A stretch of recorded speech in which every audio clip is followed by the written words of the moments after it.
Bismillahirrahmanirrahim. Alhamdulillahirabbil alamin. Bismillahirrahmanirrahim. Qul ya ayyuhal kafirun lakum dinukum. Allahu akbar. Sami Allahu akbar.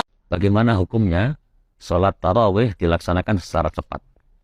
Ya sebenarnya kalau kita tahu caranya sah-sah aja. Yang nggak sah itu kalau kita nggak tahu caranya, main cepet asal cepet. Kalau istilahnya orang Jawa kayak orang sholat trek-trekan ya, kayak orang balapan. Artinya begini, di dalam sholat ini kita harus perhatikan ada secara garis besar ada dua rukun yang perlu kita perhatikan dan perlu kita jaga. Yang pertama adalah rukun qauli. Rukun qauli adalah rukun yang kerjakan oleh lisan kita. Yang pertama takbiratul ihram, kemudian yang kedua adalah Fatihah, kemudian yang ketiga adalah tahiyat atau tasyahud, kemudian sholawat, yang selanjutnya yang kelima adalah salam. Nah, di dalam rukun qauli ini ada kewajiban riayatul huruf, harus menjaga akurasi pengucapan huruf-huruf tersebut agar tidak menjadi huruf lain yang kemudian nanti bisa menyebabkan berubahnya makna. Begitu juga rukun fi'li. Rukun fi'li adalah rukun yang dikerjakan oleh anggota badan kita. Misalkan orang rukuk ya harus sempurna rukuk. Orang i'tidal bangun dari rukuk harus sempurna i'tidal. Jangan sampai misalkan kemudian orang baru bangun dari rukuk, baru merkungkung istilahnya, baru membungkuk, belum sampai sempurna berdiri tegak begini, dia sudah melaksanakan sujud. Maka dia akan kehilangan satu rukun, yaitu rukun i'tidal, yang mana bisa menyebabkan batalnya sholat tersebut. Kembali ke rukun qauli. Yang ini kita terapkan atau kita gunakan di dalam sholat tarawih secara cepat misalkan. Toh di dalam ilmu qiraah juga ada.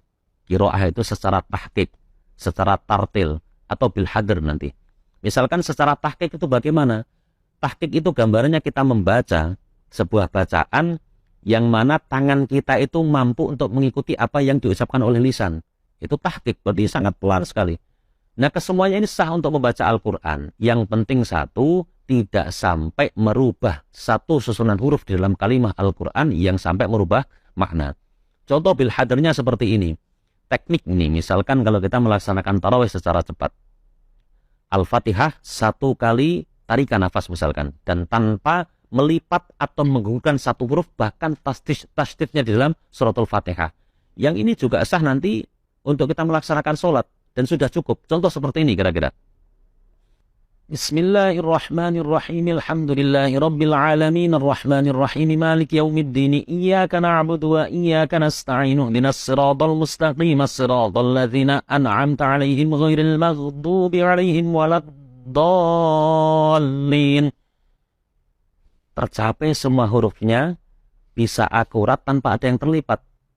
Jadi sebenarnya tidak masalah ukuran cepat dan tidaknya. Yang penting tahu caranya.